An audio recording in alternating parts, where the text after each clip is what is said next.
West, and that it's not just an issue of the papacy. It's not just an issue of do we recognize the primacy of the Bishop of Rome, but actually that we get two different streams of thought that I believe go back to theology. So for me, it's not just a juridical issue of jurisdiction, of does this bishop have supremacy over here, but actually a question of what is the theological assumption or presupposition that would even lead to that kind of an idea. So for us, it's a divergence on the Trinity itself. Right. So this is where the filioque comes in. It's not the only issue, actually, in our view. The filioque is kind of a logical conclusion of other theological views, and the most important of which, where we diverge, would be what's called absolute divine simplicity.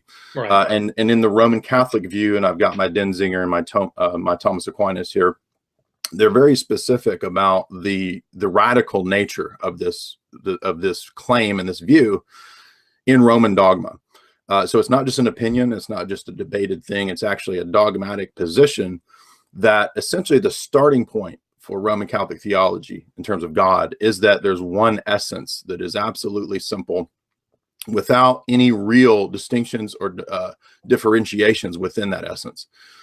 And so this leads then to theologians like Augustine or Aquinas proposing that the way we distinguish the persons in God is through what's called relations of opposition. And there's a lot of problems with that view that we can get into later. But essentially what happens is that God is approached as a kind of essence or a kind of thing first. It's like God is the highest level of super essence that exists in the world. Everything has being, and then there's kind of like a super being that has an analogy to God. So this is very common in medieval scholastics. It's very common in Aquinas, sometimes called the analogy of being or the analogia entis. Now, all of that to say that this scheme, this system, then results in a whole bunch of different views, not just about God, but also it affects the ecclesiology, the doctrine of the church. It also affects the social order and the relationship of church and state between pope and emperor or bishop and emperor. It goes on to reflect the notions of sociology, I would say, as many Orthodox theologians have argued that the social order itself gets caught up in dialectics. And this is the dialectics that were introduced by Augustine and by Origen and other theologians that maybe meant well, but the philosophical presuppositions from which they came, trying to use Hellenism, trying to use and import ideas from the Greek philosophers to where we could start with God not as personal, not as he, and not have a direct connection to God through our nous or to seeing God face to face, but rather through created analogies, through created beings. So in other words, to sum up, my theological issue, and we can talk about the Pope and we can talk about the Bible text and all that in a bit. We can talk about the schism and the different councils. But my main theological problem is that this scheme, what I finally came to believe as a Roman Catholic, was that this scheme kind of puts a wall ultimately between us and a direct deification or theosis with God. We have to then approach God through a bunch of created graces, created analogies, and created forms, and never, ever a direct connection to God until the beatific vision in the afterlife. But as St. Gregory Palamas said to his Western opponent in the debate with Barlaam, if this is the case, this seems to lead ultimately to atheism, because you never directly know God. You only know a bunch of created effects. And if you only know a bunch of created effects in time and space, then really you're just interacting with a supposed first cause. And if you're just interacting with a generic supposed first cause, then it kind of leads to perennialism, or the Masonic idea that we don't know one specific God who is the Father, who generates the Son, inspires the Spirit, but we know something that's like a generic theism that we can kind of paste any kind of God onto. And so my final conclusion is that is the end result of Vatican II. That's why the documents like Lumen Gentium, Nostra Aetate, why those documents in Vatican II actually propose that you don't need Christ, that it's okay to be Jewish, it's okay to be Islamic. That theology can still save you precisely because it's the outworking of a long train of rejecting a specific direct connection with God, theosis, or Hezekiah, as it's called in the East, and replacing it with these kind of created forms, juridical forms, et cetera, et cetera. So there's a lot more to that, but that's my initial opening statement. Right. Well, I certainly think that's interesting. And admittedly, I'm not as well versed on the philosophy aspects of it as you are in studying for this debate and reading up on scholasticism and on really the technical nature of the philosophy of our religion. I understand there's a lot that I don't know. I've only come around to really an interest in the religious aspects into Catholicism in particular pretty recently. But I always go back to, and we can go back and forth on divine simplicity, and we can talk about the nature of the Trinity and all these things. I think where I come from fundamentally, I think that's an interesting debate. I think that's something we could talk about. But I think when we get down to it, it really comes down to what is in the scripture, which is to say that the Roman Church, the Latin Church, the Catholic Church has Peter. And I really find it hard to say that you can be an Eastern Orthodox person, that you could still be a Christian, when there's so much in the scripture which says that you have St. Peter and the Bishop of Rome, the Pope, as supreme over the other bishops. And so I think when you look at that, I mean, it could be an interesting thing that we could go down that avenue, and we could say that does divine simplicity, because you don't have that personal relationship with God, you don't have that theosis, could that lead to, in some way, shape, or form, secularism or atheism? I think that's an interesting tract, but I think it gets away from the fundamental point, point there in Catholicism, which is that Peter was given the keys. Peter was given the keys. He was the rock on which the church was founded. And I don't see how you could be a Christian. I don't know how that would be not heretical if your church does not include that first church and Rome in particular. So I know that's not, I don't use all the technical language. And I respect your knowledge greatly, but that's really where I come at it from. Okay, well, two things I would say to that is that one, reply to the issue of the claim that, well, if I go to the Bible, I can find these Petrine texts, and that therefore this kind of vindicates the totality of Roman Catholicism. One problem with that is that a lot of times, now you may not be making this argument, but I made this argument as a Roman Catholic apologist, and many Roman Catholic apologists still make this argument. They will say that the only way that we know what the Bible is ultimately because some councils, but ultimately Rome made the decision of what the canon of Scripture would be. This is a very common Catholic argument, and I don't deny that there's an aspect to which absolutely the church in time confirmed what the canon would be. I would deny that it was completely the decision of Rome, but it's very often made clear by Roman Catholic apologists that the papacy confirms the Scriptures. So, but what I'm hearing is that at the same time, the Roman Catholic apologists will say the papacy confirms the Scriptures, but to prove the papacy, I can go to the Scriptures and find a few verses here and there, and that therefore I can extrapolate the universal jurisdiction, both spiritual and temporal, of a Pontifex Maximus, universal monarch for the office of Peter, a bishop in the early church. To me, that's very strained and circular. Now, I do believe that ultimately we can talk about questions of ultimate presuppositions or worldview beliefs being circular, because at a certain point you're gonna hit the highest authority, and it's going to be circular.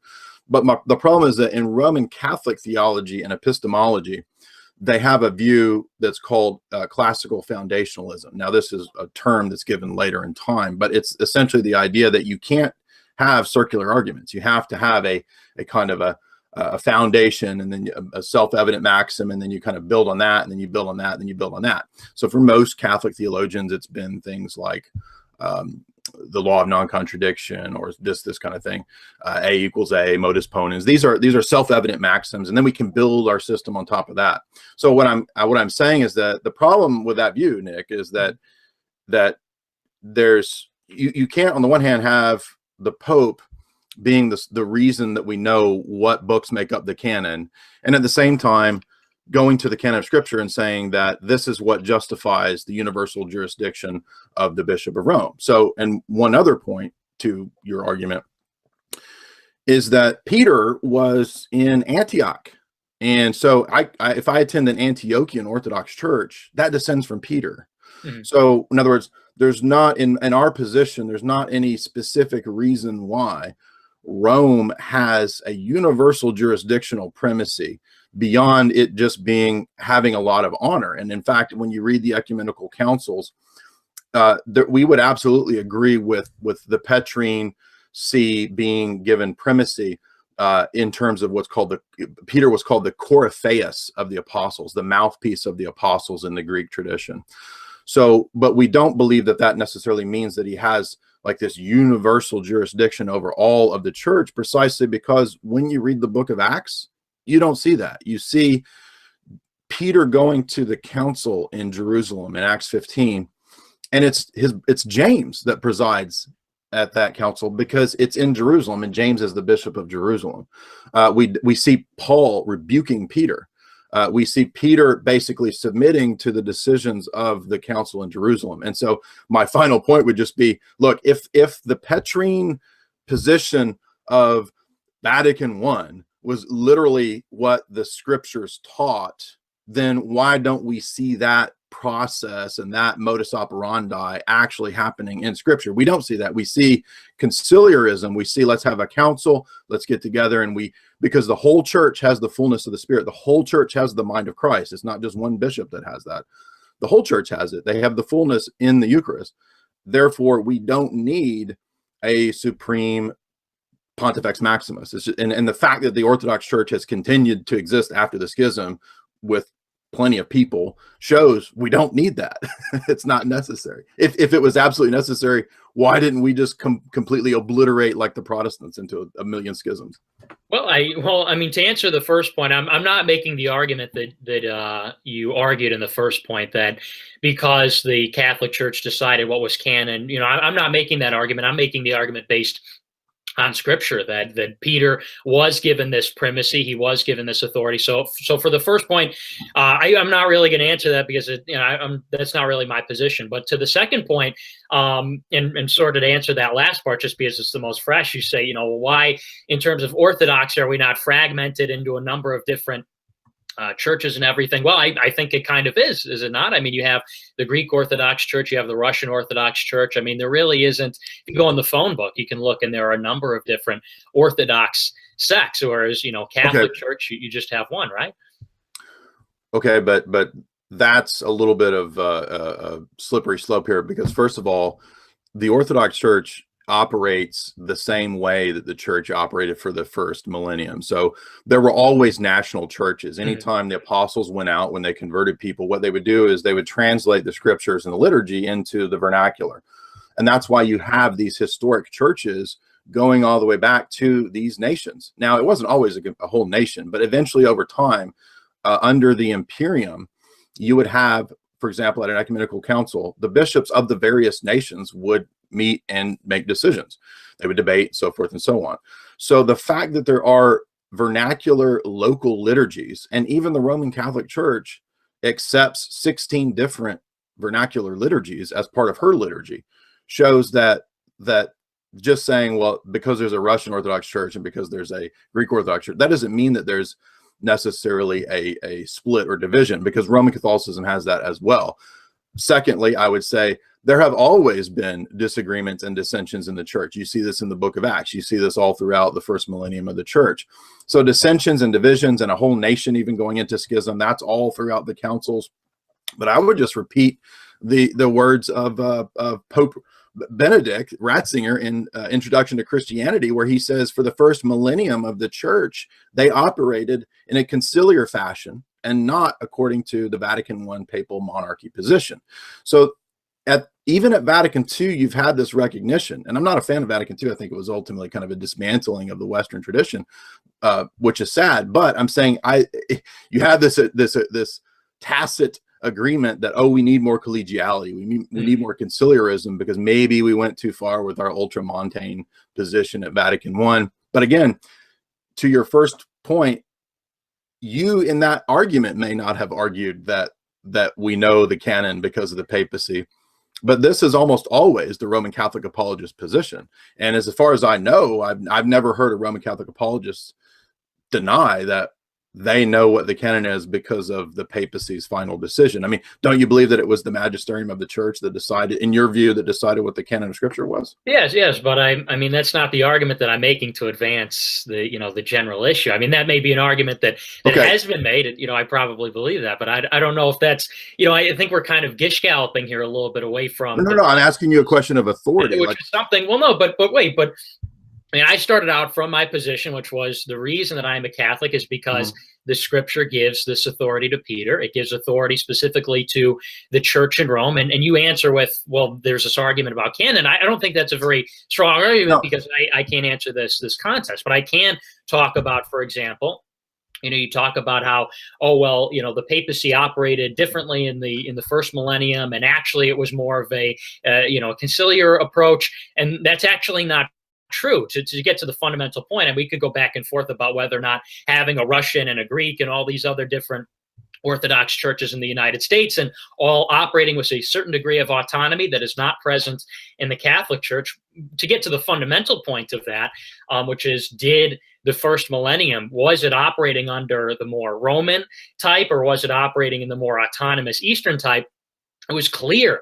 And I could give you several historical examples here where the church has deferred to Rome. And I can show you here. No. Yeah, go ahead. Well, I will agree with you that, for example, in controversies where we would have, say, at the Sixth Council, St. Maximus the Confessor, a famous Eastern theologian, he would actually have recourse to Rome and would speak of the longtime orthodoxy of Rome against his monothelite opponents. And I have absolutely no problem with the hallowed orthodoxy of the first hundreds and hundreds of years of Rome. No Orthodox person disagrees with that. But again, I think you're missing the point that the fact that there are ecumenical councils shows that we don't need a papal monarchy. I mean, why not just write a letter to Peter or to the Apostolic See and ask them how to solve the problem? Why do you even need an ecumenical council? Who called the councils? The emperor. Sure. I'll tell you why. I'll tell you why. If you look at in the case with the heresy of Arianism, which I believe the Pope was Dionysius, the ecumenical council was called long after he had already made the decision. Long after he had made the decision to create the word, was it homo uvis, which was in substance? Yes, right. He had already made that decision. He called the ecumenical council as a means of translating that to the church. But if you look at in every case, for the most part, with these 7 ecumenical councils, in each case, the Pope had already decided before the council even met. And I wasn't even referring to the councils, but I was even referring to the times when other heresies arose, when other things happened. I mean, not even with the example you gave, but if you look in, for example, with Clement in 96 AD, which I'm sure you're familiar with, where they, to heal that schism in Corinth, they could have appealed to the Patriarch of Jerusalem. They could have went to the Patriarch of Alexandria. They could have went to Apostle John himself, who was alive, but they deferred to the Pope. And there are other examples of this as well. So Paul, right? Paul writes a letter to Rome, and Paul corrects errors in the Roman church. Paul is not a bishop of Rome.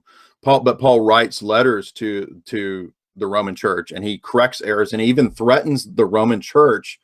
In chapter 11, he says that you can be grafted out if you don't obey. This is a real threat when he's talking about Gentiles being grafted in, Jews being grafted out. The letter is written, yes, to the whole church, but also to the bishops of the Church of Rome. So it's not just written to threats to the lay people. So in other words, what I'm saying is that Paul very clearly warns the Roman church. So somebody writing a letter to another church does not necessitate that, therefore, this was an appeal to the ultimate authority in the church, any more than Paul thinking that he can write a letter to the church in Rome and that, therefore, the Roman church can be grafted out necessarily means that there's universal jurisdiction for this one. If there's universal jurisdiction for Rome, Paul wouldn't have written a letter rebuking them and warning them about being cut out.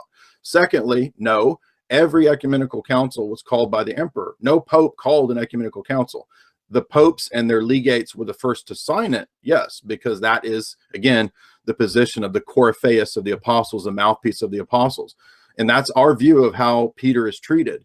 So, but we don't see any position where Peter is treated as if he has universal jurisdiction. In fact, there's so many examples to the contrary that it's very it's a strained mental gymnastics to try to pull it off. So, and I can prove that by merely pointing out that the Sixth Ecumenical Council condemned Pope Honorius. Now, I'm not saying Pope Honorius was wrong. Actually, he ended up being vindicated. However, the mind of that universally accepted council was that they could condemn a pope of old Rome, and they did in the Acts of the Council.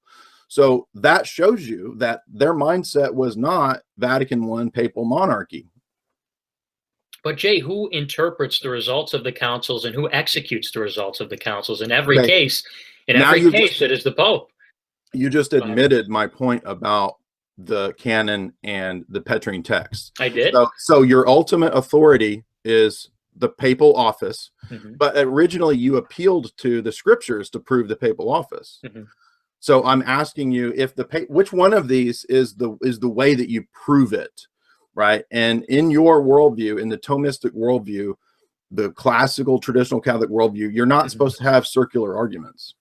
Okay, well, but I think you have to understand that you have to have unity proceeds from one. It is necessary that you have, and it was necessary in each of the cases. If you're arguing, well, look, the Orthodox Church is doing just fine, we didn't need the Pope, we didn't need the higher authority, but if you look in every case with the ecumenical councils, and you can try and go back to, oh, well, this is circular logic, but the conciliarism didn't work unless there was a Pope to interpret and then execute the results of those councils. So you can go back to Canon, but the fact of the matter remains that it is necessary that for a single dogma to be enforced, for it to be interpreted, it has to proceed from one church. It has to proceed from the Church of Rome, and I mean, there it is. Well, number one, I would completely deny that's true. So the revelation of Scripture, for example, did not proceed from one pope or one church. It proceeded from the many apostles going out to the many nations, and they had everything that was sufficient for them to set up these churches. And many of them were sent out with no connection to Peter. Peter didn't have any direct knowledge of every single guy going out to the different nations in the first 3 centuries of the Roman Empire before it was Christianized. So I would completely deny that. That's just completely not true, mainly by the examples of what happens in Scripture. We can look at the book of Acts. How many times do people in Acts come to believe in Christ, not because of the preaching of merely the Roman bishop, but because Paul argues from the Scriptures. Paul argued from the Scriptures powerfully. It says this many times in the later chapters of Acts. So that's one easy way to disprove the claim that we only know what's unified and true based on what the Roman bishop says. The second problem with that is that it's just moving the problem back a step. How do you know that you're interpreting the Roman bishop's decrees and magisterium correctly? I mean, I have Denzinger here, and every time I argue with a Roman Catholic, the question is, you don't understand, the response is, you don't understand Denzinger. You don't know how to interpret Denzinger and the papal decrees properly. So who interprets the papal decrees properly? Ultimately, it's the Bishop of Rome. So it's like the Bishop of Rome confirms the Bishop of Rome by interpreting the Bishop of Rome by proving the Bishop of Rome. And so it's like this spiraling circularity that never ends. Last point, in the 8th century, you have a divide that's actually a predecessor to 1054. So there were 2 councils at this time. There's the Latin Council that's related to the Patriarch Ignatius in 858. The East rejected this council precisely because of the filioque. Okay, in the East, there's a later council called the Council of 879/880. And the problem with the reason I bring this up is that if we want to talk about, again, papal jurisdiction and all this stuff, Pope John VIII, it is known, every Roman Catholic admits this, signed the Eastern Council, which forbade the use of the filioque in the creed. Now, when you read Dr. Carroll, the famous Catholic historian, when you read Philip Blosser, another famous Catholic apologist and philosopher, they are at pains to explain this. They all admit, yes, the Pope signed this forbidding of a filioque, but again, it's just another example of the fact that the mindset of the church in the first millennium is not Vatican I. Why else would so many Vatican I apologists like Cardinal Newman be at pains and have to come up with this theory of doctrinal development, and the doctrine is like a tree and it grows and it kind of morphs into all these different things. If this was, I mean, so is it a thing that evolves that we understand only in 1890, right? Or is it a thing that is present and clear at the beginning? Well, I think if we're going to go back to the original point where you say that there's no scriptural basis for Petrine supremacy, and you keep citing Acts, which is interesting. I'm kind of wondering why you don't cite, for example, the book of Matthew. I mean, Jesus Christ specifically says that he will build his church on the rock of Peter. He gives Peter the keys.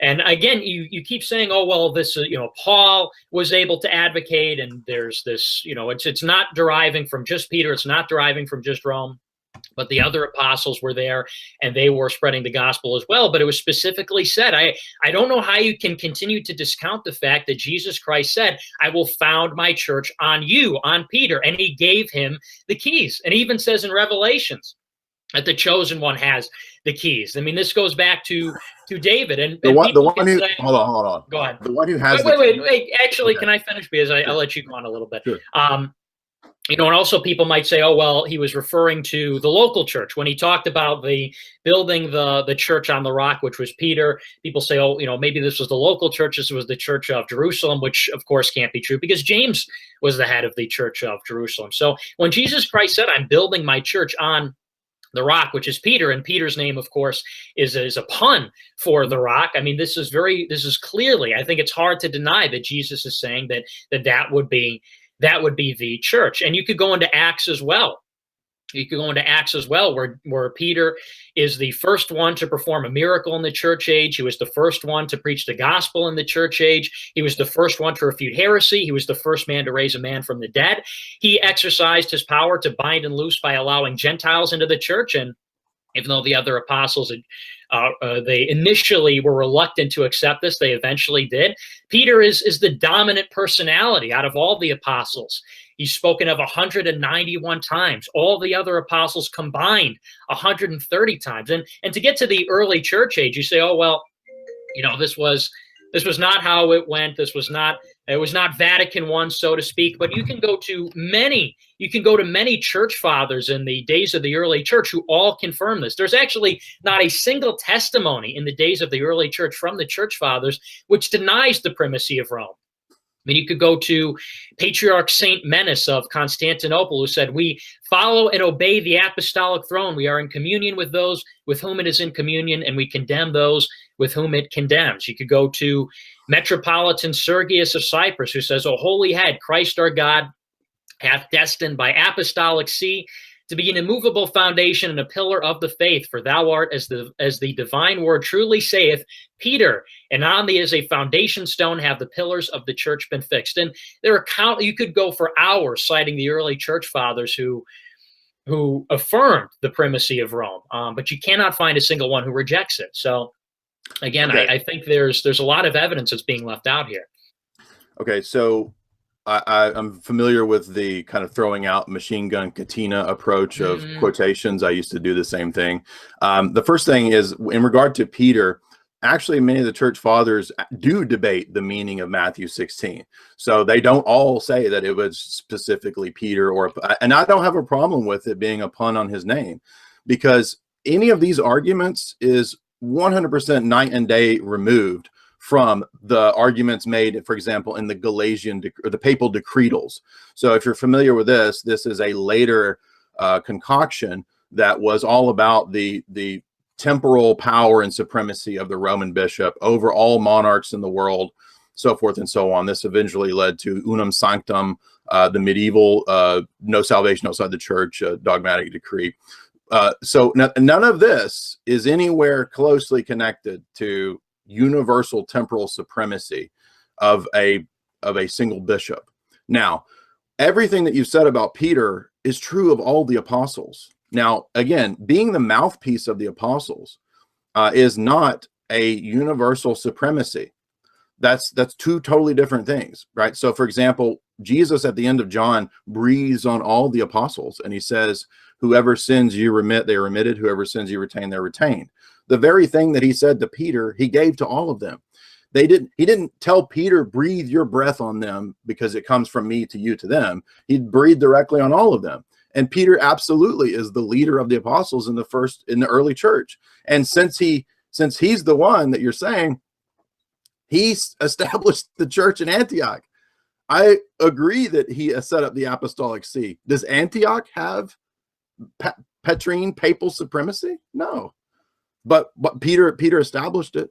So in other words, why is it the assumption? Oh, well, the assumption is that, well, Peter died in Rome, and so he must have then given it a mystical super supremacy. And for many, many, many centuries after the early church, do you know what was used to back this up?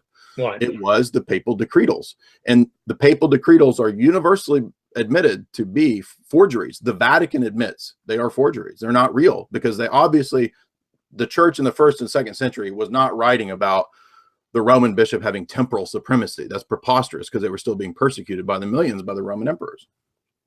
By the way, Jesus is the one who holds the keys to death and hell in the apocalypse, not Peter. It's the one who descended into hell, the one who descended into hell, the harrowing of hell. That is our feast day, right? The harrowing of hell, the descent and the ascent. That's who has the keys to death and Hades. Jesus, not Peter.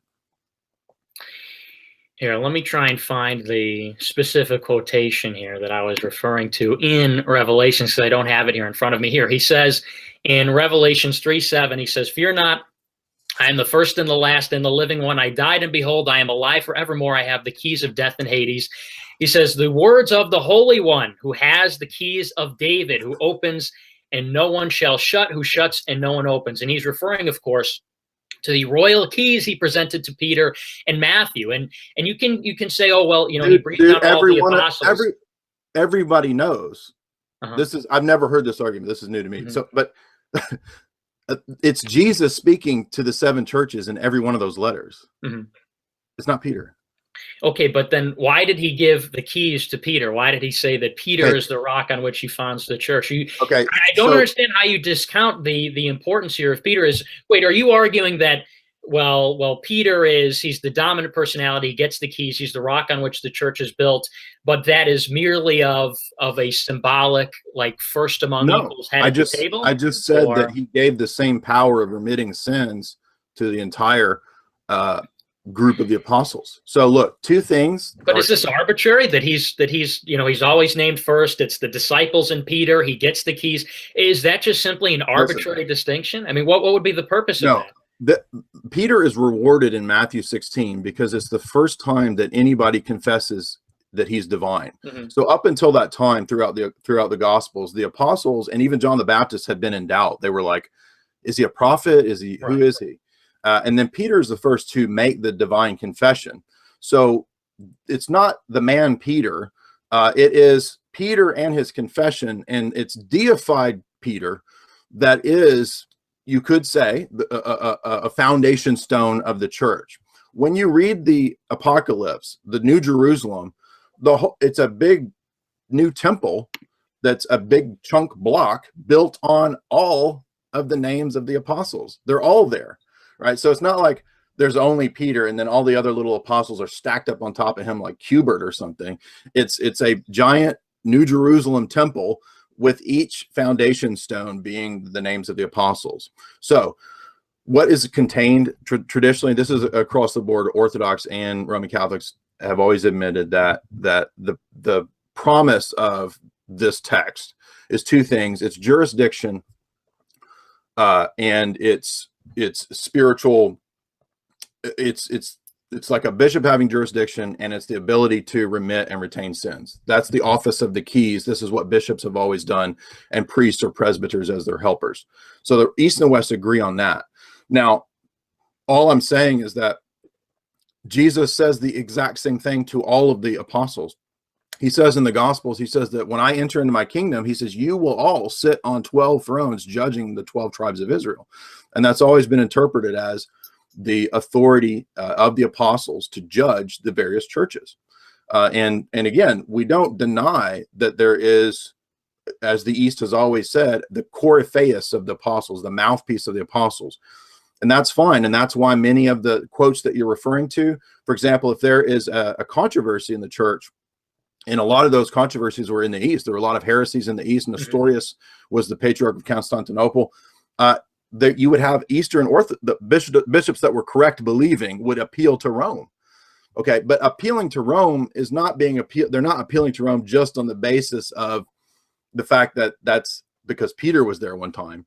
It's because the confession of Rome was always Orthodox throughout those centuries, except for the period there's a little bit of hairy area during the Arian crisis where one of the popes was forced to sign an Arian confession, but nobody accuses him of being an Arian just because he was forced to do it. But the point is simply that the power of jurisdiction and remitting sins throughout the rest of the Gospels is given to the whole corpus of the apostles. It's not just to Peter, or it's not Jesus giving it to Peter who then gives it to them. It's Jesus giving it to all of them, breathing on all of them, and then they go out as a body. So, and this is reflected in the early church makeup of in the ancient world. What were the primary sees or pentarchy, right? This is not the basis of Orthodox theology. We don't believe that you have to follow like 5 historic sees like they're little bitty popes or something. It's just that these are the big cities where it was prominent to have the bishopric of Rome, the bishopric of Alexandria, right? These are just prominent cities. That's all it means. And by the way, Orthodoxy still retains that. The Pope, the Patriarch of Constantinople, he has absolutely no authority or jurisdiction outside of Turkey. He can't tell the Patriarch of Moscow what to do. The Patriarch of Moscow can't tell bishops in the countryside of Russia what to do. That's because we believe Jesus intentionally wanted to set up a decentralized system, and it's decentralized just like it was in the Old Testament. You had the synagogue system going out and setting up synagogues in the world. There was one high priest. He was in Jerusalem. We would say that high priest is Jesus. We don't need, because of the coming of the Holy Spirit, we don't need the giant jurisdictional monarchy of Rome. I just think it is a lot of, I think what's happening here is a lot of rationalization, because you have here, I mean, right in front of you in the scripture, giving the keys and building on the rock. These are very striking symbols. These are very significant symbols. And Peter, the dominance of his personality throughout the New Testament and how he is first in everything, how he's referenced separate from the other disciples. When the angel comes to, but when Mary comes to Mary Magdalene, he says, go tell the disciples and Peter. He's always in every instance when the apostles are listed, he's always listed first. And you chalk this up to, well, this is simply a mouthpiece. I don't know. I mean, you can, and you do draw out a lot of the Latin phrases, and you throw out a lot of these, these little events and this and that. But I think it is fundamentally a distraction from what is in Matthew. It's fundamentally a distraction from the fact you say, oh, well, he breathed on everyone, and well, it's interpreted as they will all sit and judge the churches. But Peter was given the keys. Peter was the rock on which the church was built. Jesus Christ said, I pray for your faith, and you are supposed to fortify the faith of the others. Okay. And I mean, do you just ignore this? Do you acknowledge? No, I addressed every one of those points. And first and foremost, you said that he's always in charge and always first. No, he's not. No. I said he's always listed first. I said he's always listed first when the apostles are listed. That's what I said. A minute ago, you said he's always first. He's always in charge. He's always lit. I didn't say he's always. No. I did not say he's always in charge of everything. I said he's always listed first, and I said he was given the keys, and he was the rock on which the church was built. He doesn't preside at the council in Jerusalem. Okay, but how do you interpret Jesus Christ says you are the rock on which the church is built? He was speaking to all the. He was speaking to all the apostles in a corporate way when he said that. When he gave the keys to Peter, he was giving it to all of them. So I addressed this a minute ago. I said, first of all, there is debate amongst the church fathers as to what that text means. And what I said to you was that it doesn't matter if it's Peter himself, and that we don't have a problem with that, but it's not Peter himself. Huh? I think it kind of does matter, I think, right? I mean, if Peter because my point was that is arbitrary. That is infinite miles away from universal temporal jurisdiction over all princes in the world. That is crazy talk, dude. If he's given the keys by Jesus Christ, then that's a far cry from that he has supremacy among the other patriarchs and bishops. No. I don't think you understand the extent of the claims of the papacy. The papacy, after the rise of the papal states and after the early centuries, after the false papal decretals, literally claimed that the Bishop of Rome had universal supremacy, not just over spiritual issues in the church, but over all princes. That's why there is a new emperor anointed in 800 called Charlemagne, because they didn't want an Orthodox emperor in the East. They wanted to go their own way. And by the way, this is the time period when things change in the church. There's no more icons. There's only statuary. There's no more paedo communion. You see, the early church universally gave children, babies, communion. Now, isn't it interesting that Rome stops doing this? Literally, at the period when the Filioque enters, when we have a new emperor in the West, Charlemagne, all of these distinctions, when we already had a God-ordained emperor in the East. The fact that there's a God-ordained emperor in the East that's recognized for all of these ecumenical councils, who calls the councils, not the Pope, shows that Peter doesn't have universal temporal jurisdiction. So I don't have a problem with confining and debating the meanings of Matthew 16 to the church and to what it meant to the first century church. That's what the church fathers do. Mm-hmm. Some of them say it's Peter. Some of them say it's his confession. Some of them say it's this or that. But what I said to you in response specifically was that all of the things that you claimed were special to Peter are also given to the other apostles directly by Jesus. He gives them the power to remit sins. He says they will sit on the thrones judging the church. But they don't get the keys. But they don't get the keys. That's the meaning of keys. That's what I was telling you a minute ago, that everybody, Rome, East and West, always admits. What does that mean? It's not keys to death and hell that Jesus has. It's the keys to have jurisdiction and to remit and retain sins. Well, it has precedent in Isaiah. It has precedent in Isaiah when the keys were used as a symbol of the king giving authority to the prime minister. Yeah. And so, yeah. And so there it is. Jesus. That's Jesus. Yeah. Jesus is the king and the prime minister is Peter. That's why he gives the keys to Peter. Peter is given the authority as the prime minister.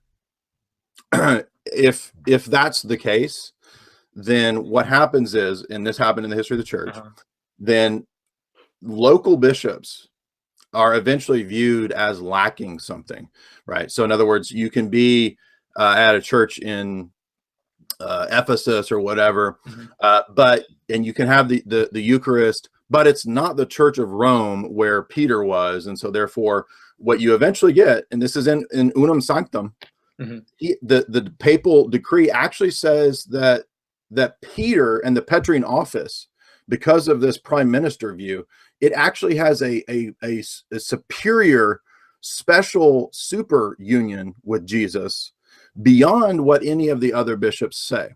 Now, there is a famous argument and dialogue that Pope St. Gregory the Great has with a person who was claiming something very similar. These are in his letters, and he rebukes this as the claim of Antichrist, right? Because they were claiming to have sole jurisdiction over all of the churches, right?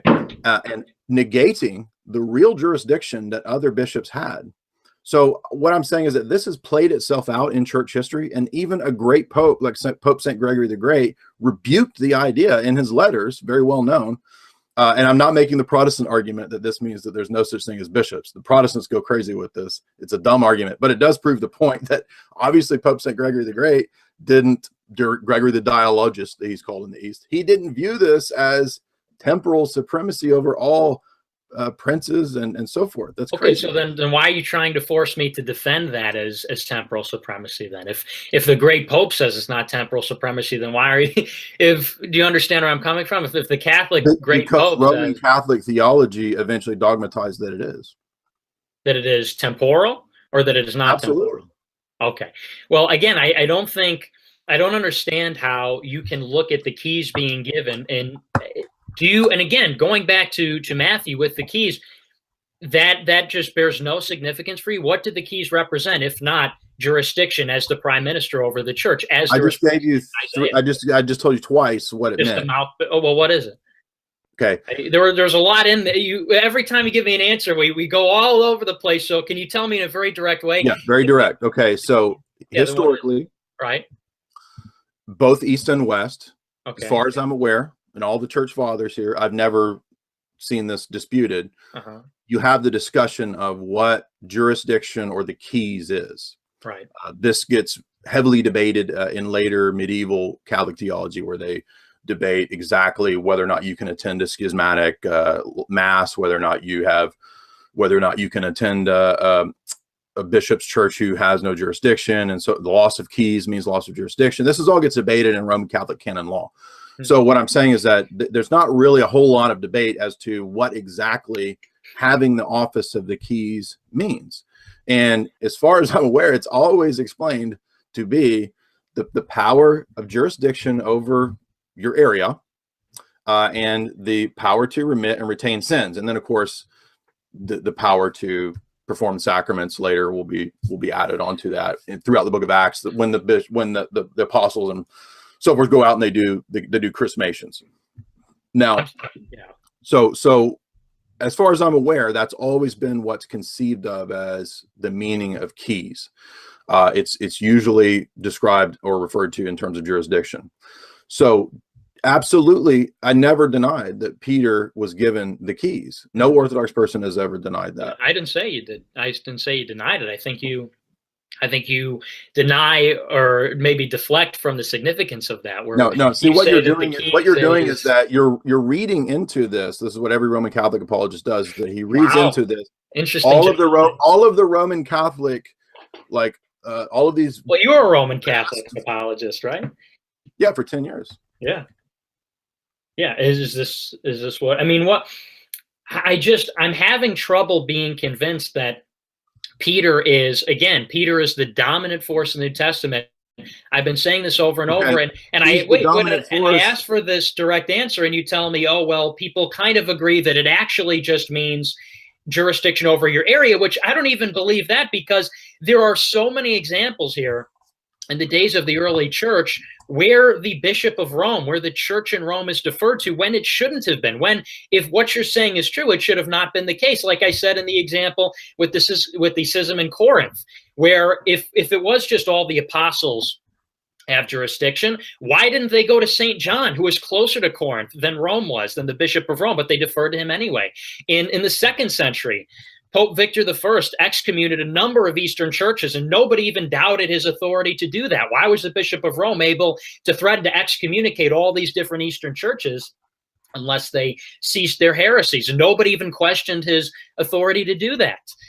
There was, in the 3rd century, the Pope who wrote to Patriarch Dionysius of Alexandria demanding an explanation of reports from other Egyptian bishops that Arianism was spreading in his church. I mean, there are so many examples of this in the 3rd century, in the 2nd century, in the 4th century, where people defer to the Church of Rome, and you're trying to make it out like, oh, actually people interpreted it this way, and really it wasn't that. I think the historical case is against you, and I also think you're ignoring the significance of the fact that Jesus Christ, he breathed on the other apostles, but he prayed for Peter's faith. He gave the keys to Peter. He built the church on the rock that is Peter. And you're trying to say, well, Peter's faith because Peter denied him 3 times. That's why he confirmed it 3 times.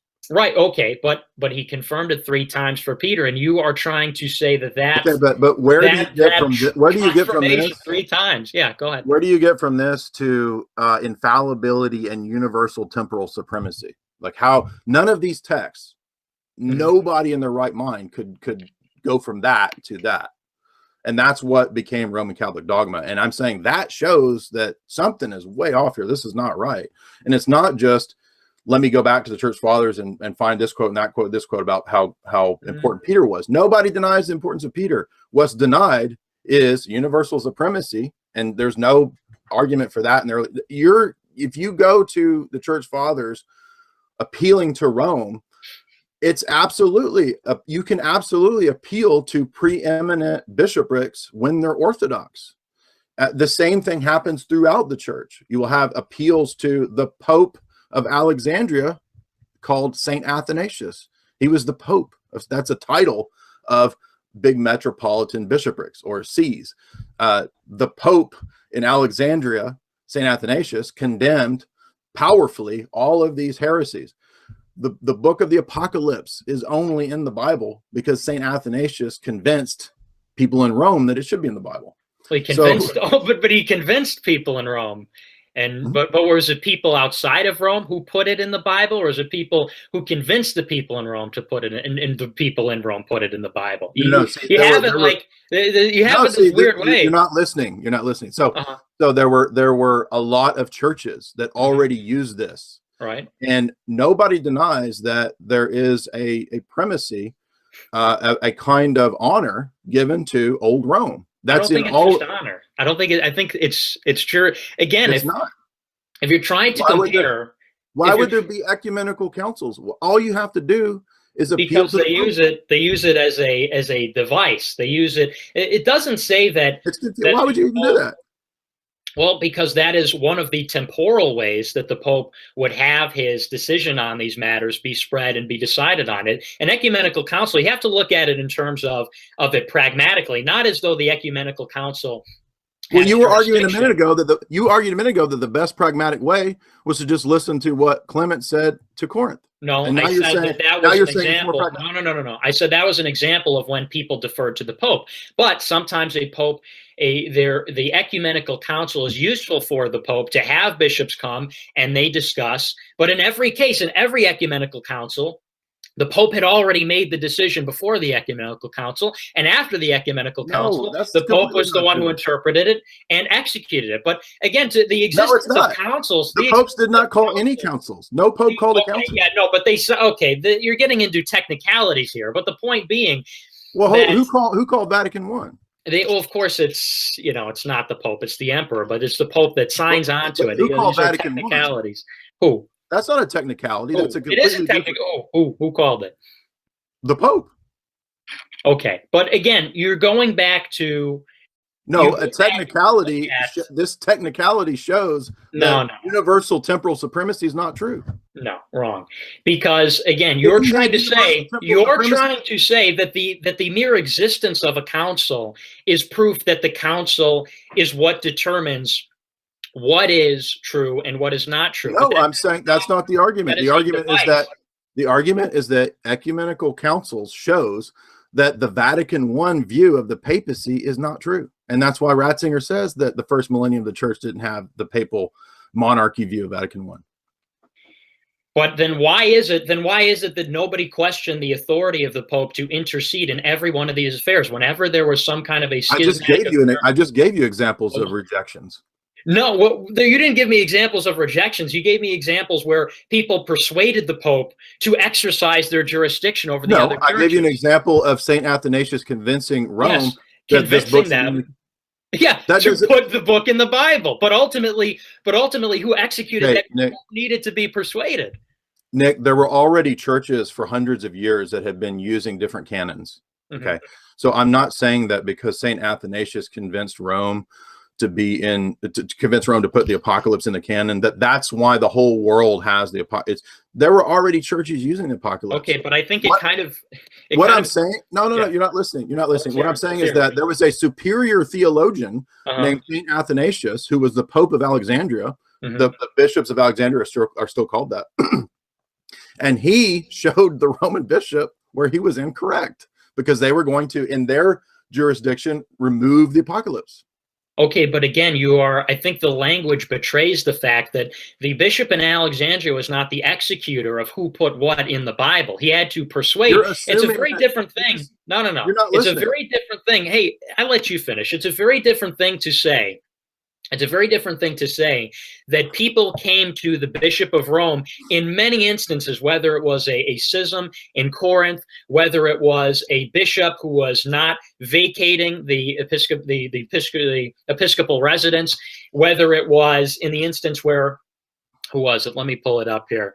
In one instance where two Eastern councils evicted somebody and the Pope reestablished it. I mean, there are so many instances where the churches at the time, in the early days of the church, deferred to the ruling of Rome, deferred to Rome giving authority, having jurisdiction, than to say that somebody in Alexandria persuaded a bishop in Rome to put something in the Bible. Those are very different things. You're not listening. I think I am. No, you're not. I've already think I am. explained to you that I'm not saying that there wasn't in the West, in old Rome, honor. Oh, no. But honor is a very different thing than deference.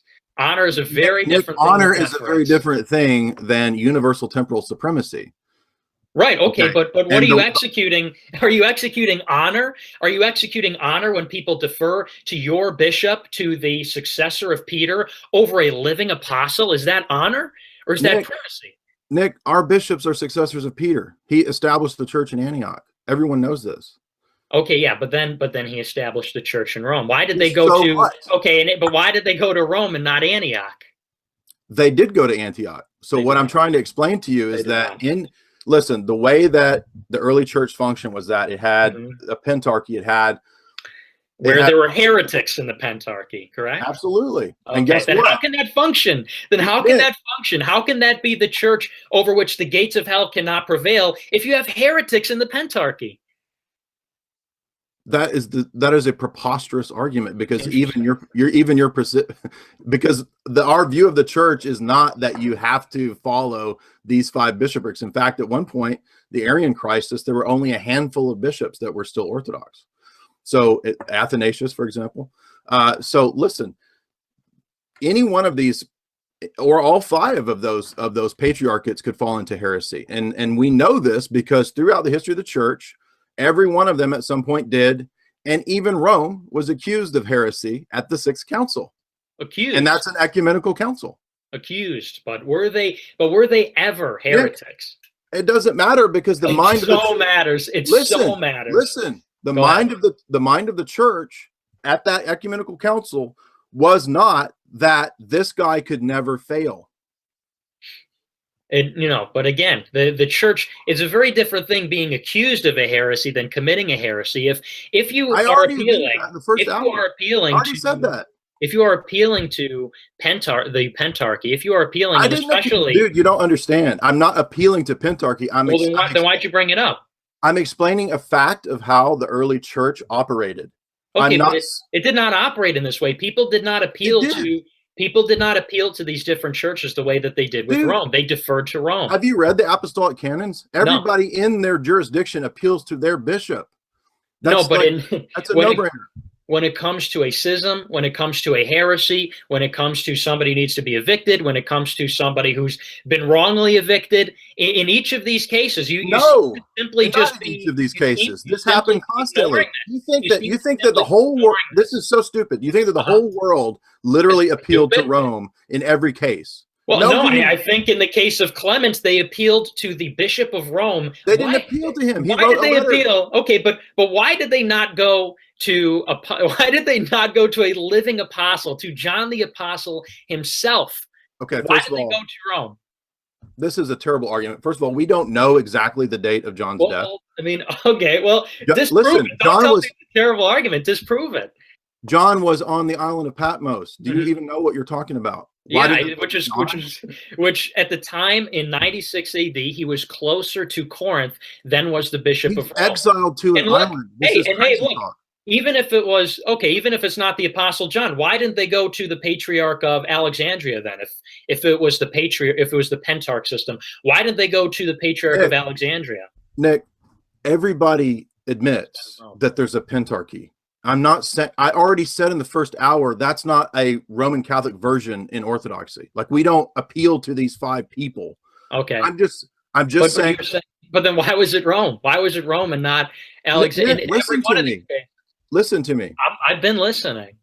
Okay. Anybody in the church, I already explained this with St. Maximus the Confessor, could appeal to different sees. Okay. So let's say you were in an Arian area in St. Athanasius's time. Okay. You might, if your bishop was Arian, you might appeal to either Rome, because you knew that Rome was Orthodox, not just because it was Rome, but you knew it was Orthodox, and it also had Rome as the honor of old Rome.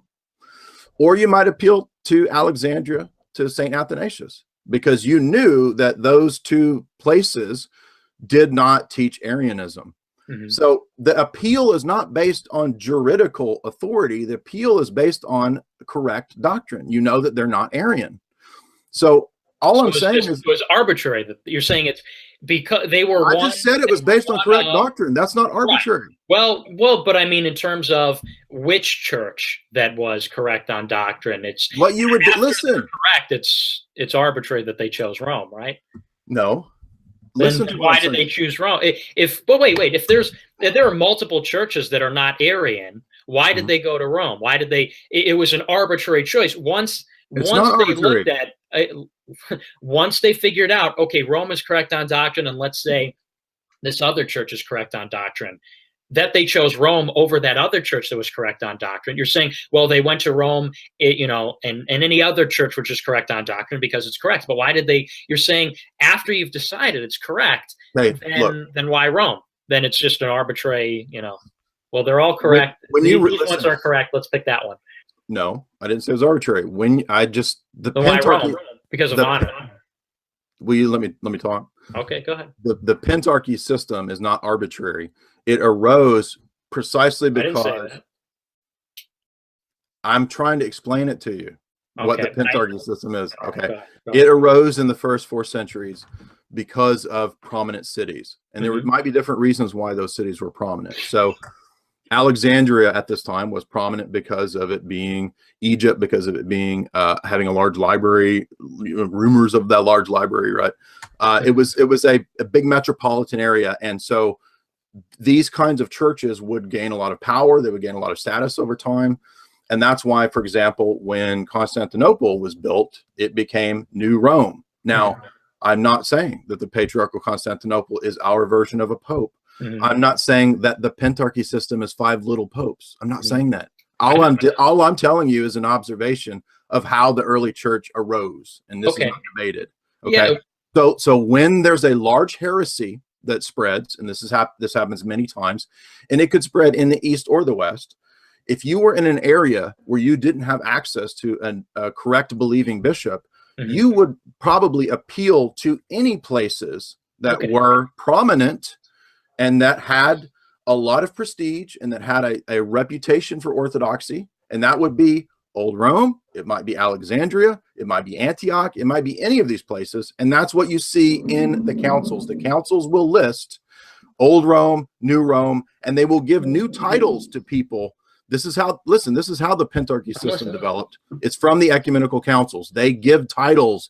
They gave Alexandria the title of Pope because it achieved a level of honor.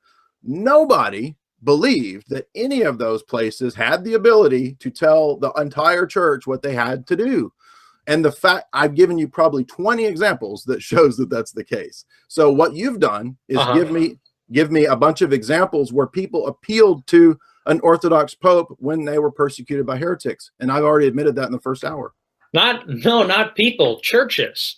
And here's an example. Let me ask you about this example and tell me what you think about this. I don't know if you're familiar with this one, but in the 3rd century, Paul of Samosata, a bishop of Antioch, he rejected the personhood of the Logos. That was condemned by 3 synods that consisted of the bishops of Syria, Palestine, and Asia Minor. And who was named as a replacement for Paul after he refused to stop preaching this heresy? He was evicted, he was excommunicated, but he refused to vacate the episcopal residence. Dominus was named as his replacement, but of course, Paul, he didn't leave his residence. Now, the emperor could have easily installed Dominus if what you're saying is true about the Pentarchy and, a church that is not false could have intervened in this case.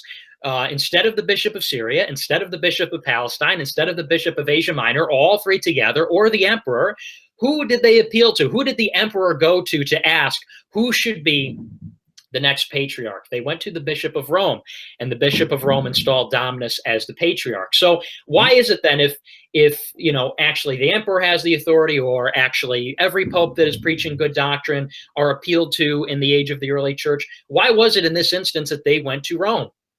Well, this just illustrates a very basic misunderstanding of Orthodox theology. No emperor has authority in the church, and no emperor makes the decision to remove bishops. Now, many emperors persecuted the church, Sure. and even like iconoclast emperors persecuted Christians, but they were later defeated, and Orthodoxy triumphed in 787 at the Seventh Council, for example. So no emperor has the say-so in the spiritual jurisdiction. We agree that there is a kind of a temporal and a spiritual realms. They're not strictly divided. There's not two different bodies of Christ like medieval Roman Catholic theologians would say. There's only one body of Christ.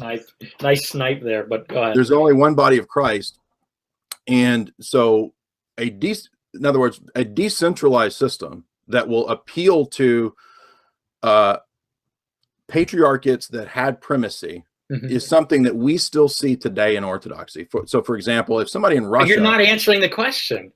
I am answering the question. I'm saying that this is a praxis that has always existed and still exists in Orthodoxy. Yeah, they always defer to Rome, then, right? That's the demonstrated in this example.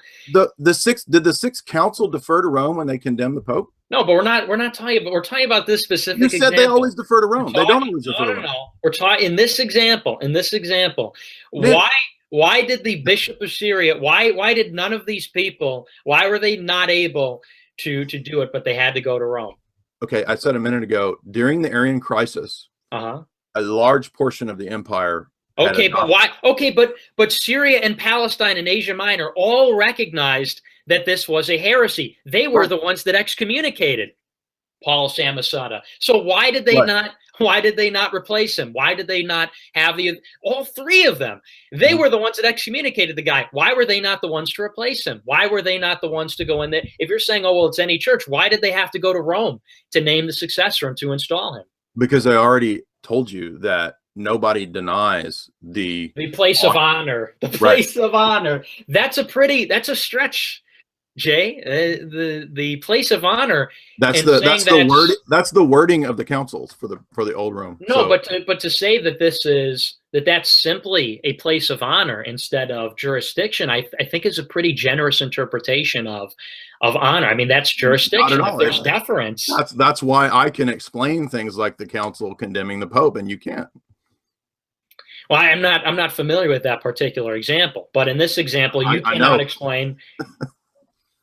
It's not very nice, but in this particular example, I fail to see how this is merely. You seem to chalk everything up here where people defer to Rome, where churches go out of their way to send their rulings on this to Rome, where they go out of their way to clear things with Rome, where Rome intervenes in the schisms, where Jesus Christ gives his keys to Peter, he builds the church on Peter, and in every instance it's, oh well, that's a place of honor. Oh well, that's actually has a lot less significance. It seems to just be it's apologetics. It's a rationalization. It's a denial. The wording that I use to you when I talk about the honor of old Rome, this is the wording of the councils. So when Nicaea, and then later when Ephesus, when Constantinople, and Constantinople too, when they talk about these bishoprics, that's their language. So it's not me deferring. It's not me making up. It's not but you're saying that when Rome does this, they are acting in their capacity as in a place of honor instead of in their place as having jurisdiction. And I'm saying, to say that's the place of honor, I think that's jurisdiction. I think you're chalking that up to, because Rome does have a place of honor, but for the Catholics, they also have jurisdiction. And you're saying, well, in each of these cases, this is merely the capacity of Rome is having honor and not having jurisdiction, right? Right. And again, I don't accept that. But if that's all that Roman Catholicism said, there might have never been a schism. But what happened is that Rome didn't stop at just saying, well, I can intervene and help in a conflict that's 2,000 miles away. It extended into a vast claim of the entire universe, that the Pope has total authority over all temporal and spiritual matters. There's no way to get from what Peter says to what Jesus says to Peter to the Pope being able to have a giant Rothschild run bank. I mean, that's just, how do we get from that to that? how do we get from that to the Rothschild's bank thing? I think that's kind of a little bit of a distraction there. I mean, you're kind of getting away again from the point where no, this is not theoretical. This is what happens in history. This is a real historical church. Yeah, no, I think we could just as easily say that if Constantinople had the same honor, why did they bow to pressure from the Ottoman Turks and withdraw from the Council of Florence? I mean, we can throw a lot of things in there, I think. Okay, but we have no problem saying that any of those pentarchs, any of those patriarchs could fall into heresy. And in fact, I mean, Bartholomew seems to be heretical. He could easily be a heretic. Don't you think though that seems pretty? I mean, that if the highest degree of authority in the church is just the patriarch, just the highest degree of authority is, maybe the first among equals, which, if there wasn't a schism would be Rome. Don't you think that's kind of weak? If they can all fall into heresy, don't you think that's kind of a weak argument that Jesus Christ would leave his church? And Jesus Christ specifically said that his church would never be taken over by the gates of hell. And yet you say that, oh, well, bishops are subject to heresy. And I guess you think that Rome is subject to heresy. How can that be? How can the gates of hell never triumph over the church if the highest degree of authority has been triumphed over several times in many cases? This is a mistaken presupposition about how to hold together the body of the church, and that it must require a single imperial papal monarchy as the only means by which the church would hang together. And I'm saying, first of all, the fact that Orthodoxy still exists, teaching the exact same thing that we've always taught, everything that St. Basil says, we say, everything that St. John Damascus says, we still say, and this is 1,000 years of not having communion with Rome. The fact that we still exist and we are still spreading, we are converting people, shows that we don't need what you're talking about to continue to exist. Oh, that's flimsy. That's flimsy. No, it's not, because we're talking about history.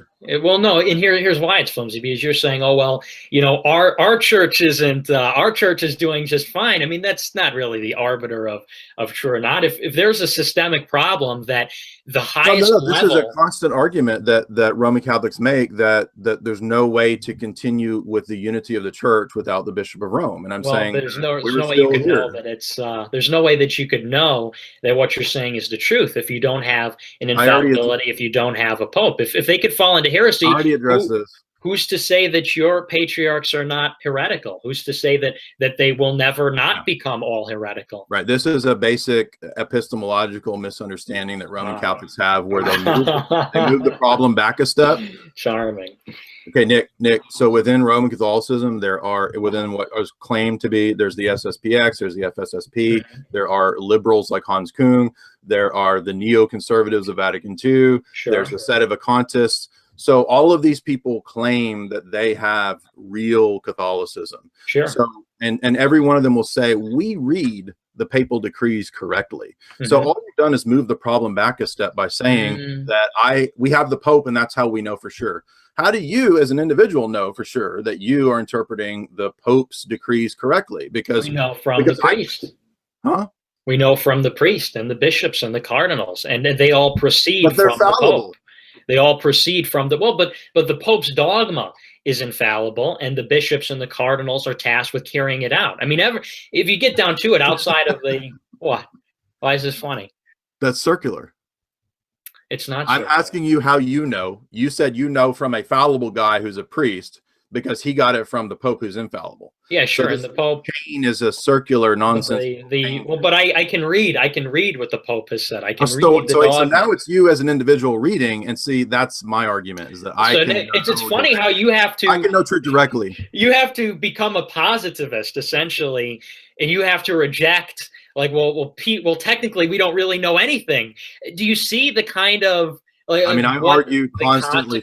I argue constantly for absolute objective truth. So that you would say that, I think, shows a complete misunderstanding. No, but look at what you have to do though. You have to say, well, how do we really know anything? I mean, you reading the dogma, this degree of separation between the Pope who is infallible saying it and you reading it. Well, you could interpret the infallible dogma any way you want, and the way it's supposed to be interpreted.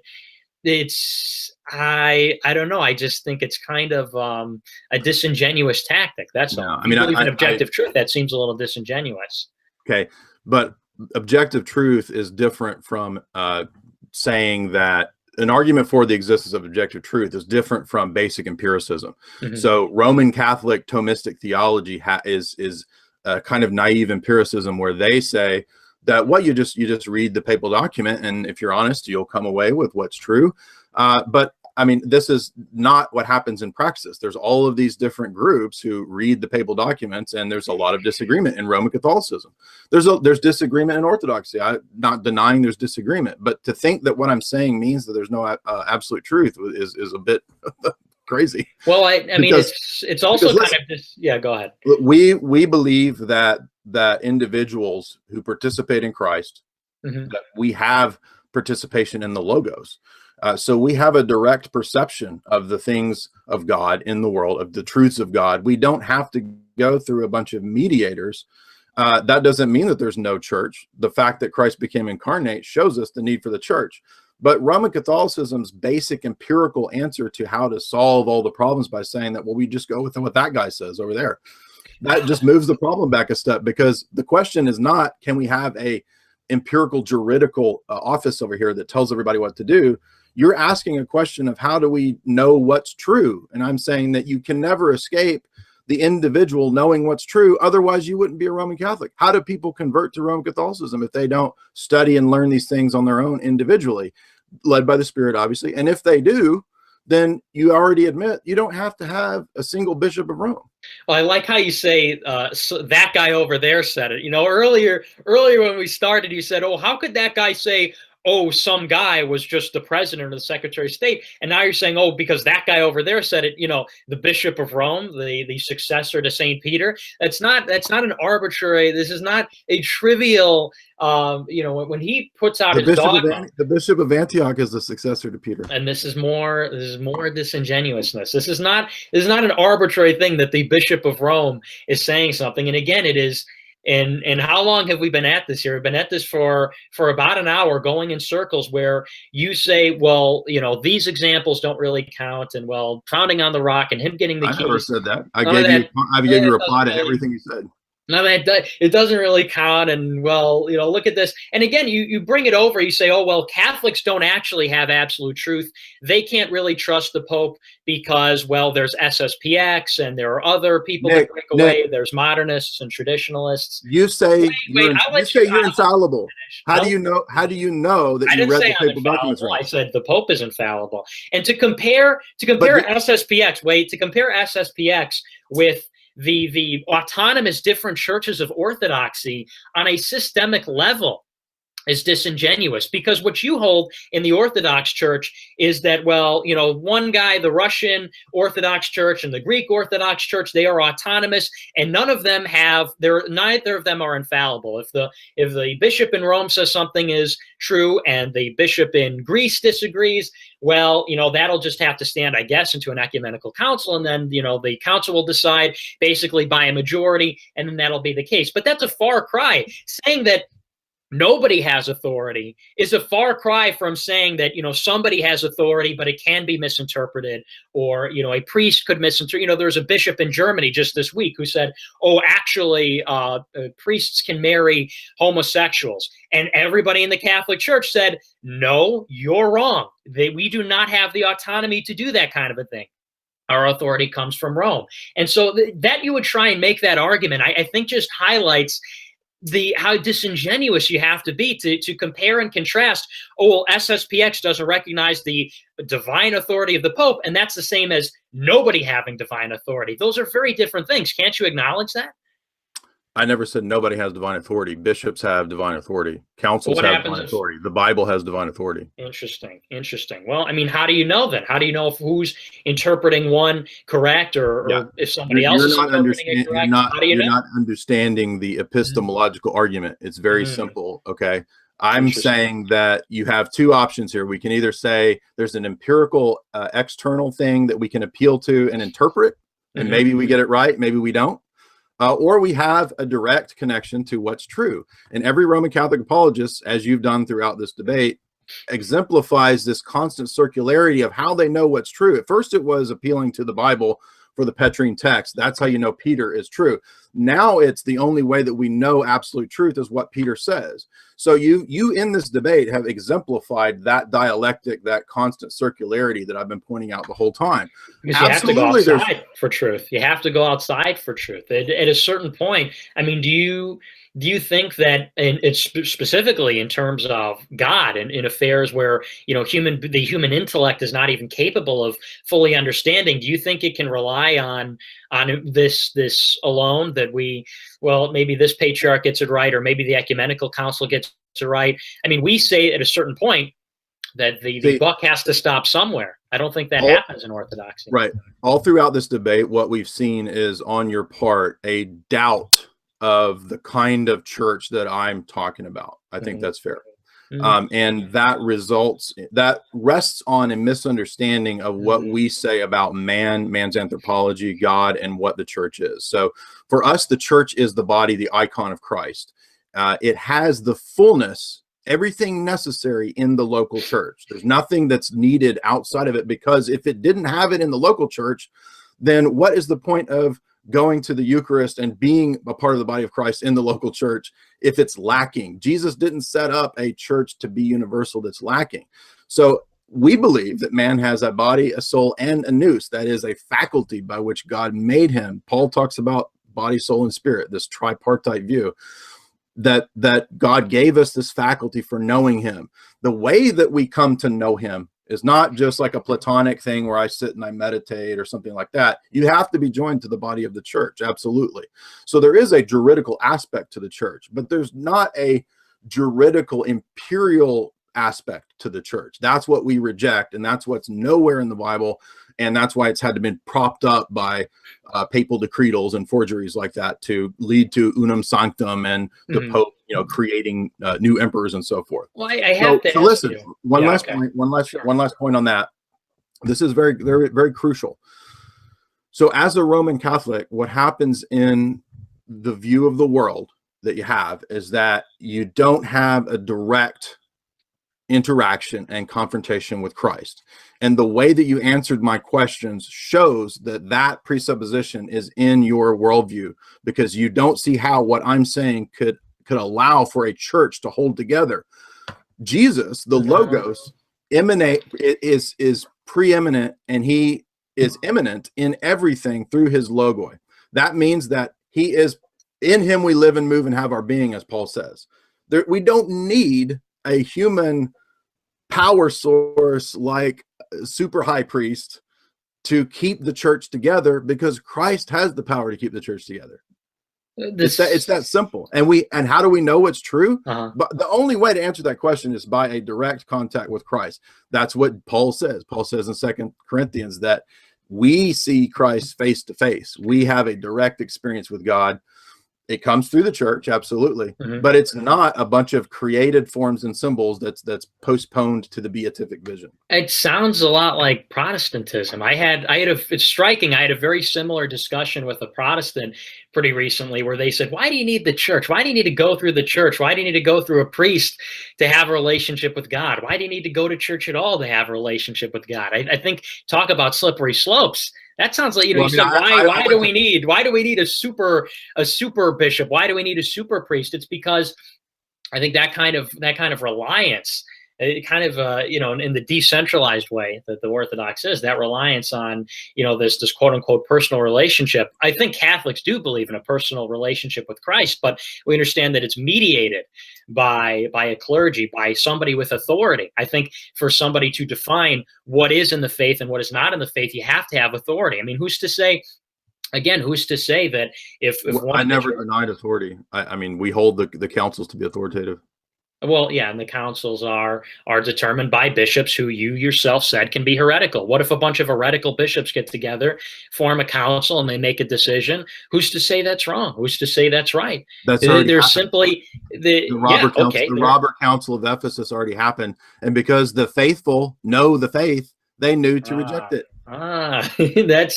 See, again, I think that's pretty loose, pretty shaky stuff. But that's an observation. I have to ask you, do you not know about the Robert Council of Ephesus? That's not me making that up. I have to ask you. I'm not saying you're making that up. I don't know if that logic is pretty sound in terms of you Yeah. keep saying juridical, but I don't know if that's totally sound that we can rely on that. But So, I have to ask you before we proceed, because this is an important question. You throughout this debate you say things like Catholics like to do this. Catholics generally do this. Catholics have that. You speak with sort of this derision for Catholics, or I don't know if it's a condescension or something. But I mean, you said yourself that you were a Catholic for 10 years. You were a Catholic, and then you were Orthodox, and then I guess you were Catholic after that. You renounced your Orthodoxy, and so how can you be so, I guess, condescending? How can you be so derisive towards Catholics if you yourself were not only a Catholic once, but also were an Orthodox and then came back to Catholicism? I mean, what happened after that? What made you reject Orthodoxy and then come back to Catholicism, then go back and then acquire this? I consider you as Orthodox as pretty close to the Catholic Church, and we have this alliance, I think, in a lot of ways as traditionalists against the modernists and Protestants, most definitely. But you seem to have this very, I don't know, kind of this hostility. Maybe I'm misreading it, but I mean, where does this come from? Why did you go from Orthodox to Catholic and back again? And then why the derision? Okay, well, that's a nice little trick there to try to throw some shade. There it is. There it is. Throw some shade on my background, but I'll be glad to address that. So it's shade. It's no shade. I'm just wondering. Well, I mean, can we also ask, like, every opinion you've had? I mean, have you had any changes of mind, or did you get it all figured out by age 19? Wow, do you? There it is again. You're a little bit defensive there, don't you think? I'm asking a pretty sincere question. I don't understand how somebody goes from Catholic to Orthodox and then back. I'm not asking that with any ill intent. I mean, I don't have a problem addressing my past or background or anything like that. I talk about it frequently in interviews. So, yeah, but I don't think it's relevant to a debate on I think it is. the objective issues. But I'll be glad to talk about it. I'll be glad to talk about it. Okay, so let's hear.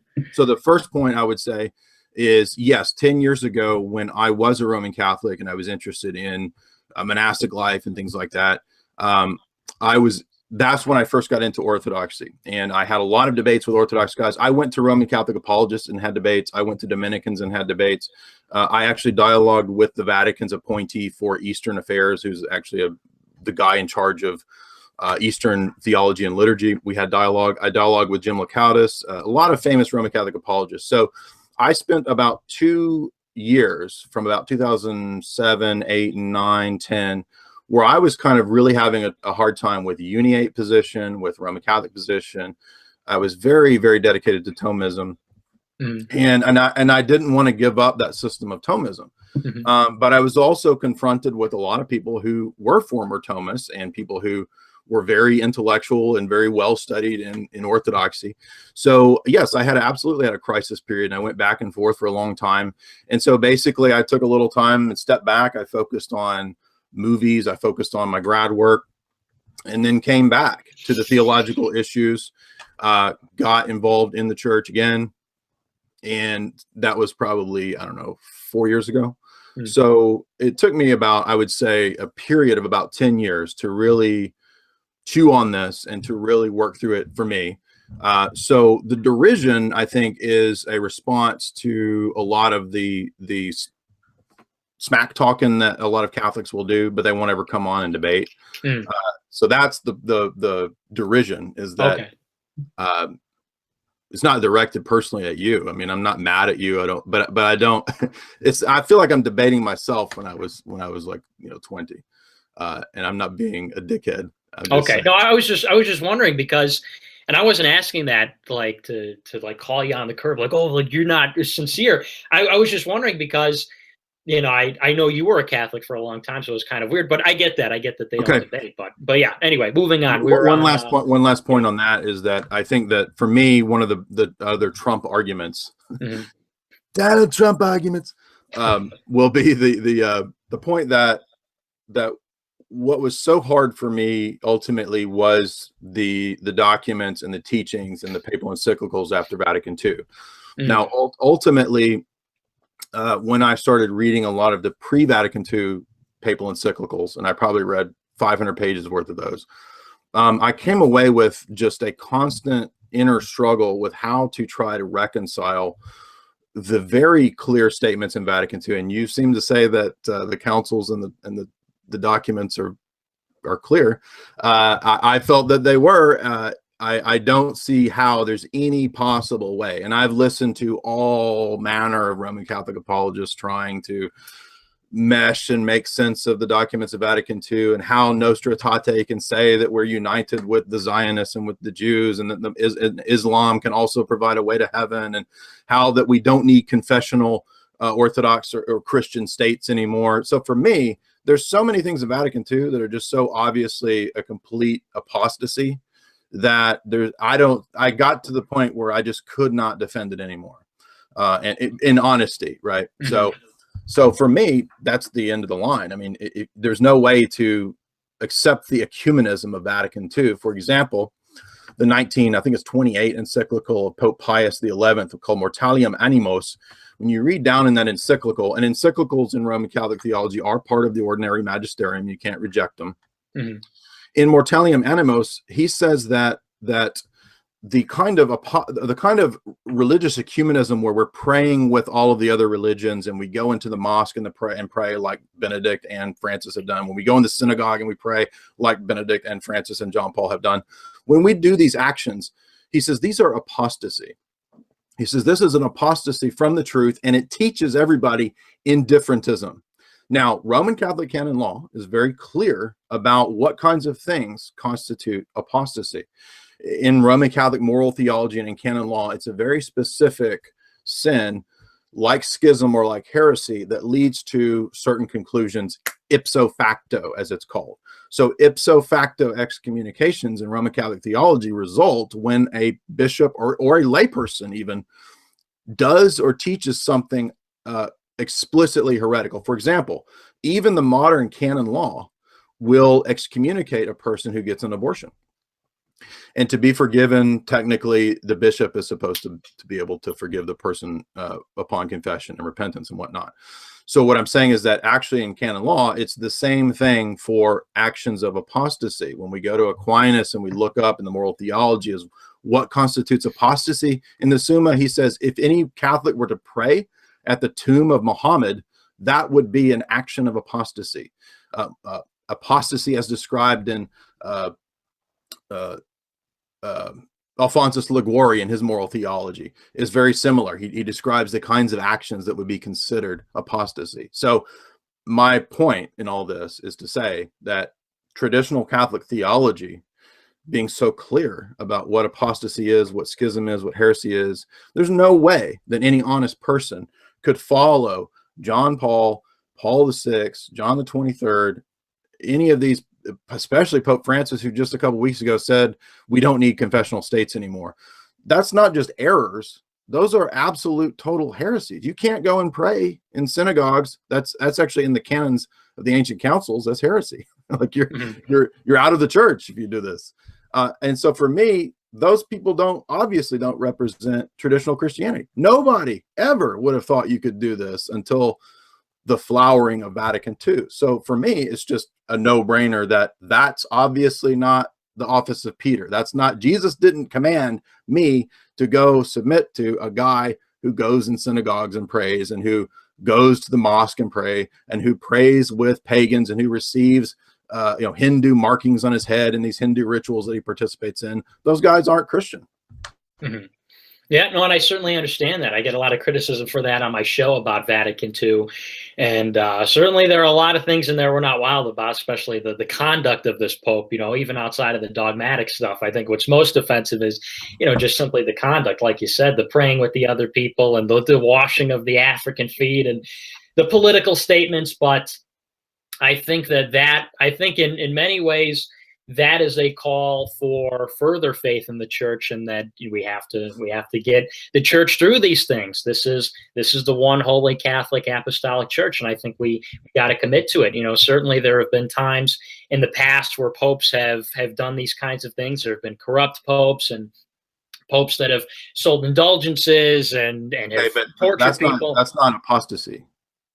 Yeah, but I mean, these are still things that, well, and who decides? Does Thomas Aquinas in an official role when he says that something is an apostasy? He says it's an apostasy to pray at the tomb of Muhammad. But if the church dogma says that that's not true, I mean, who do you defer to? Do you defer to Aquinas or do you defer to the church? Which, in your view, is only the Pope. So no Pope could ever excommunicate a Pope unless a Pope excommunicated a Pope. Yeah. Yeah, no one can excommunicate the Pope. No, I mean, I think so. In other words, the Pope, not a Pope, the Pope. So, right. But that's what I'm saying is that how can you maintain papal infallibility if the guy who has this office is consistently doing not just sinful things? This is very clear in Roman Catholic. What sinful things? Like if he were like many of the Medicis and these kind of, yeah, sure. Like they had concubines and this kind of stuff. Right. Yeah. So that's in Roman Catholic theology. That doesn't automatically excommunicate you. Right. But canon law is very clear about ipso facto excommunications, and one of the things that does that is apostasy.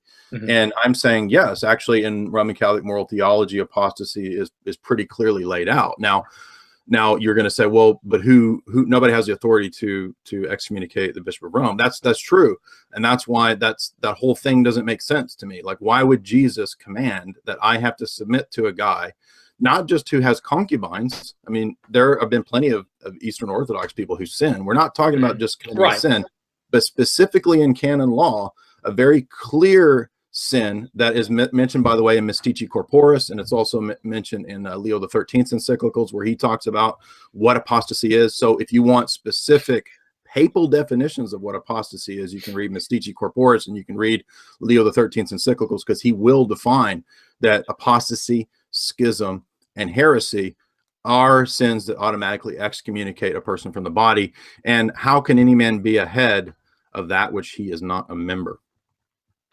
I don't think that he is committing apostasies. I guess that's where it differentiates. I guess that's where it diverges. Well, I mean, how can a Christian participate in pagan rites and go to the synagogue? I think that's isn't that more of a diplomatic thing? I don't know if that qualifies as, again, I don't know if that invalidates papal infallibility, right? Are you saying it's infallible, or you just can't believe? Well, because the early canons excommunicate a person from praying in the synagogue.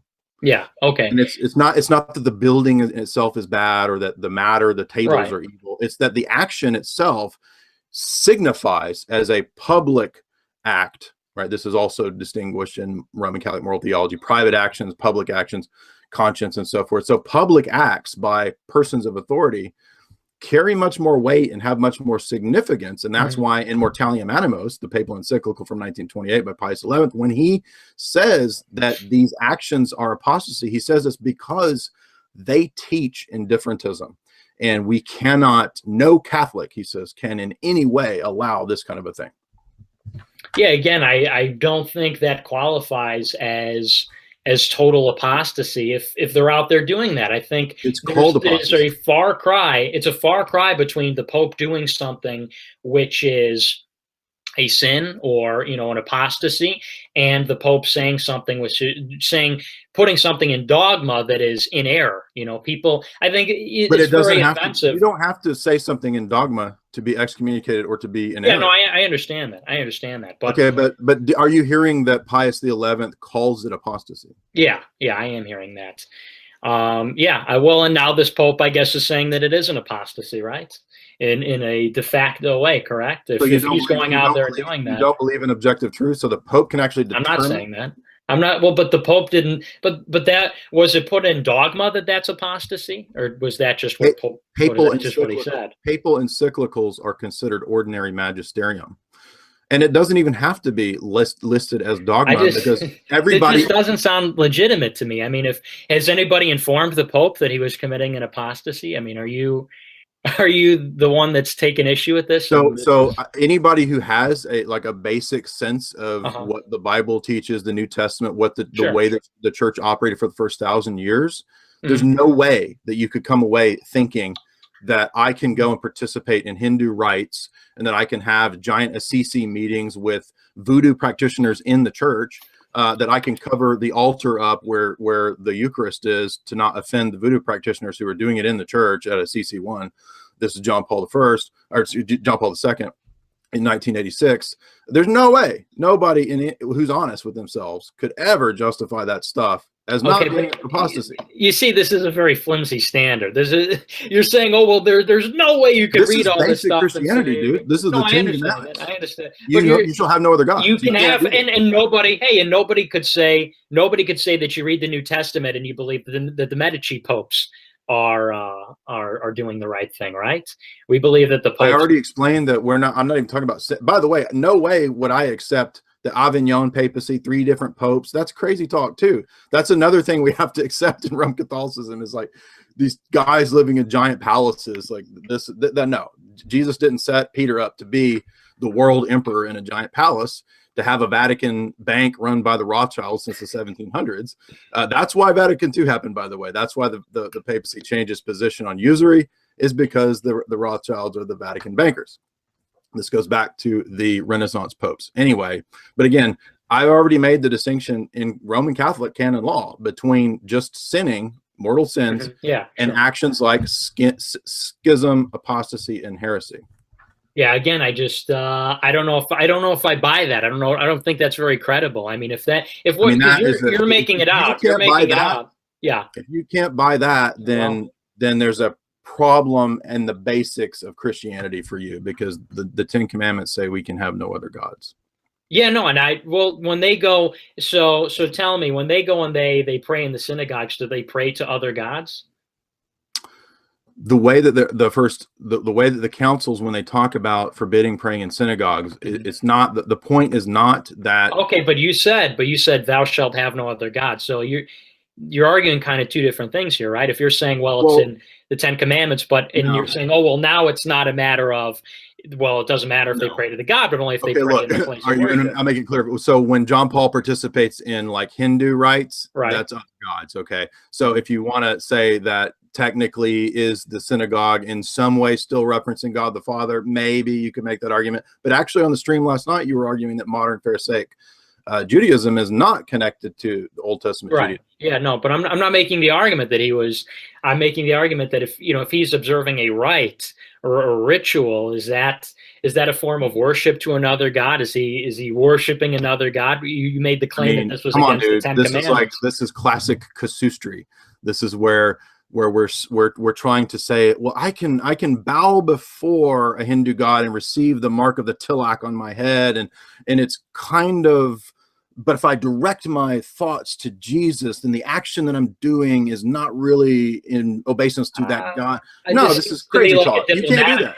It just seems to me like a diplomatic thing. I think you're taking something which is the Pope. You think as a statement. You need to read the New Testament if you think that participating in pagan rites is just diplomatic, because you have no conception of like basic Christianity here. It seems diplomatic to me. It seems I disagree with it, but it seems diplomatic. I'm not saying I agree with it. What does Paul say? Paul says you can't eat at the table of demons and sacrifice and participate in those rites and come to the communion. What was the ritual that they participated in that you're referring to? I'm not familiar with this example. Okay, John Paul has done, you can just look up John Paul's life, but he was involved in the tilak, I believe it's called. If I recall, this is a Hindu thing. But I mean, he's done this so many times, you can't even keep up with it. Well, can you give me an example of one of the tilak? And what does that involve? What is that? In that case, it was he received the mark of something on his head. No, it wasn't Ash Wednesday. I don't know all the pagan rites. I'm not an expert in all pagan rites. I know a lot about comparative religion, but again, it doesn't matter that he only did that one time with that religion. Like, he has continually participated in these. Again, Assisi. Look up 1986 Assisi. That's the most clear example of this indifferentism that is obviously night and day with what Mortalium Animos, Pius XI talks about. But there's also plenty of other actions like this. I mean, there is, just because Islam names Allah, and just because Pharisaic Judaism still says that they worship Jehovah, you can't participate in their rites. It's long been Western and Eastern canon law that you can't do that. You can't go and pray in synagogues. Yeah, and I would say I would disagree with that. But I don't know if that would be How do you grounds disagree to with say- that? How do you disagree with that? No, I mean, I would disagree with them going Oh. and participating in the rites. I would say that you're right on that they shouldn't be doing that. But it's a very different thing from saying, do you personally find it against the faith? Do you personally find it in a certain way, or does that completely disqualify and delegitimize the foundations of the entire church? Which I think those are two different things. So, well, I agree with you. I've not been They're actions of apostasy according to 1928 papal writings, according to Pius X's Pacendi Dominici Gracious, Lamentabili San. I mean, I could give you a whole list. Well, show me the dogmatic writing that says, and then show me the example where it says that this is an apostasy. I just did. Well, I mean, can you cite that for me? Tell me. Mortalium Animos is an entire encyclical written about this. Okay, and what does it say? Is this dogma, and what does this say? Papal encyclicals are ordinary magisterium. Okay. Ordinary magisterium. Yes, and what does it say specifically? The entire encyclical makes it very clear numerous times that it says specifically apostasy. These actions are indifferentism. I find it hard to believe that the Catholic Church has gone on. That's your presuppositions. What's that? You find it hard to believe because that's your presupposition in the Roman. Well, no, because I'm not familiar with the example, and I find it hard to believe that. And this is not like a swipe at you, but to say that like the Pope is out there committing apostasies according to the magisterium. He's out there committing apostasies, which I'm not familiar with this example. And the person who has an issue with it is not the cardinals or the bishops or the priests. Well, there's an entire group called the Society of St. Pius X. No, I'm familiar with them. Okay, well, I mean, they've talked about it for 30 years. Yeah, well, and this is not a significant. This is not a significant in terms of size or numbers separation, right?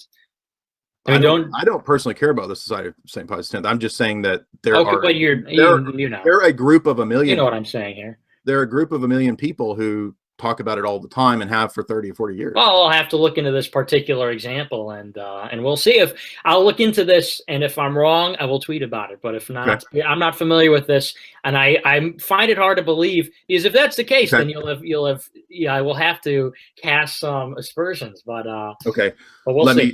Let me say that if you want like one book that really I think illustrates that, there's a book that TAN Publishers, which is one of the larger traditional Catholic publishing houses, they publish a book called The Popes Against the Modern Errors. And really all it is just a collection of the key encyclicals of the last few hundred years. So it's only about 200-300 pages, and I would recommend that. And when you read that, I think you'll see that everything that I've said is 100% spot on. All right. Well, I'll read that book and I'll get back to you. I'll post about it on Twitter.